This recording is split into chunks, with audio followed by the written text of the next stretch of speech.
I'm going to be real with you, moving out is expensive. The average price of a studio in Toronto is around $1,500. Even if we look at other cities in the GTA like Mississauga, Brampton, Scarborough, or Markham, prices are still relatively high. And don't get me wrong, I really think that moving out is one of those things that you have to do in order for you to become you. But with how expensive rent is and with the recent inflation hike that we've been seeing, what is the real cost of independence? Well, let's go over it. First, you're going to have to be able to afford rent. Let's use the 1/3 rent rule of thumb, which basically says that all of your housing related expenses, which is rent and utilities, should be 1/3 of your take home pay. If we assume that your rent and your utilities are $1,500 a month, which is, well, let's say conservative, and if we stick to the 1/3 rule, you would have to be making $4,500 a month. After we do some math and add some tax, that number ends up being $70,000 a year before tax, which if you ask me is a bit ridiculous. Honestly, the 1/3 rule is pretty unrealistic for most people living in the GTA. A more realistic ratio, in my opinion, is 1/2 of your income towards rent. But then again, that is half of your take-home pay. After you factor in stuff like food and transportation, how much do you really have to save and invest? Aside from rent, you also have to consider moving-related expenses.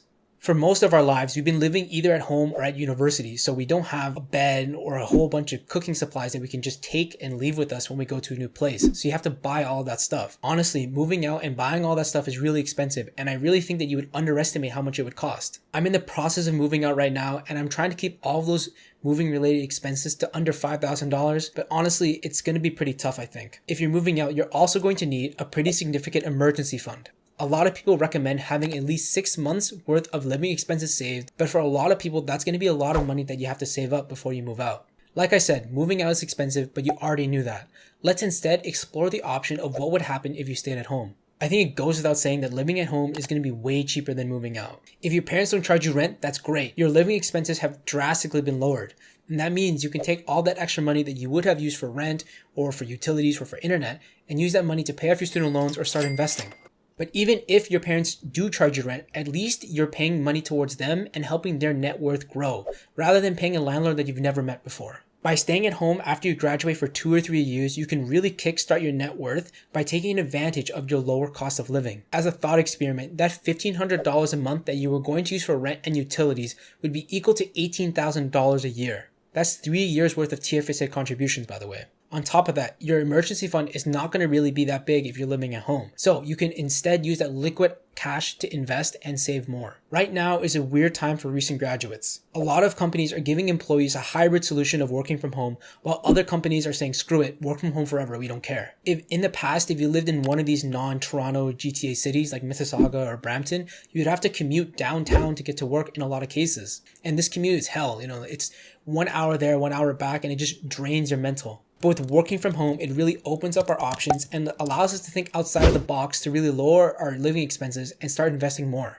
And with all that being said, you're probably wondering if it will ever make financial sense to move out. And honestly, I think the answer is no. But that doesn't mean that you shouldn't do it. Moving out is an important part of growing up, in my opinion. When you're living at home, I think it's hard to grow and gain that independence, and it really takes a toll on your social and your dating life. So I guess the question really becomes not if I should move out, but when should I move out? I think if you can follow the 1/2 or even better, the 1/3 rent rule, and you have an emergency fund saved up and you're comfortable with where you are with your investments, then I say go for it. I think it will be a great opportunity to learn and grow. But if you can't do that, maybe consider getting a roommate or staying home a 1-2 year to help you grow your net worth, your income, and your emergency fund. With all that being said, there's a lot of things that I'm ignoring, like mental health, abusive homes, commute times, or even if your parents don't even want you to stay at home. In some scenarios, moving out or staying at home really isn't a choice, so it really depends on your situation. On the other side of the coin, I think there's a stigma around staying at home while you're in your early 20s and living with your parents, and I think it's really dumb. I don't know about other places in the world, but in Asian culture, it's actually very common for you to live at home with your parents until you get married.